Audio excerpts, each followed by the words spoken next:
Hi.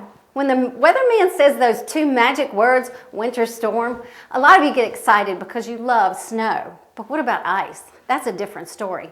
Ice can be dangerous and it causes power outages. Let's talk about how to be prepared for a power outage. The first thing you're going to need is a light source. Make sure you have plenty of flashlights on hand and lots of extra batteries. Don't use candles. Candles are a fire hazard. The next thing we're going to talk about is a way to stay warm. Make sure you have blankets and winter coats, anything to keep you warm inside the house. It is okay to go out and warm up in your vehicle. But before you do that, make sure the vehicle is not in an enclosed structure like a garage. Even if the door is open, that is still not safe. Make sure the car is parked outside. Before you get into the car to warm up, go around to the back, check the exhaust pipe, make sure it's not blocked by snow or ice.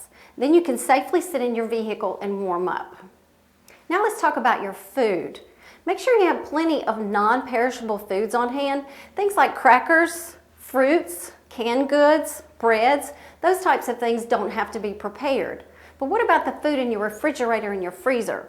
The food in the refrigerator will be good about 4 or 5 hours. The food in the freezer can be good from 24 to 48 hours, depending on how long it's been in there and how much is in there. The foods in your refrigerator can be stored in coolers full of ice if the power is going to be out for an extended period of time. There is a trick to know if the food in your freezer is good when the power comes back on.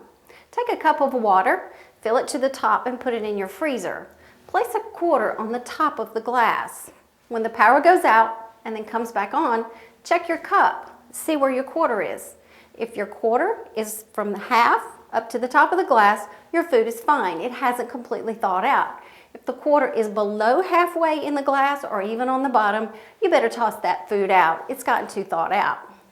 Now the next thing we want to talk about is your fireplace. A lot of you have a fireplace where you can burn a fire to stay warm, and that's fine, but make sure before you light that fire that your vents and your chimney have been inspected and that they're in good operating condition.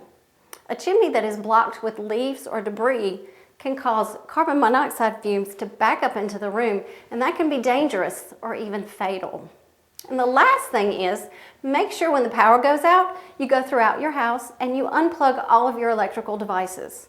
This will prevent them from being damaged when the power comes back on. It could cause a power surge. So unplug your TVs, your computers, and all of your appliances. But make sure you leave one light on. That way you'll know when the power comes back on. So when a winter storm hits and you lose power, you got to be 3 things. You got to be safe, you got to be warm, and you got to be prepared.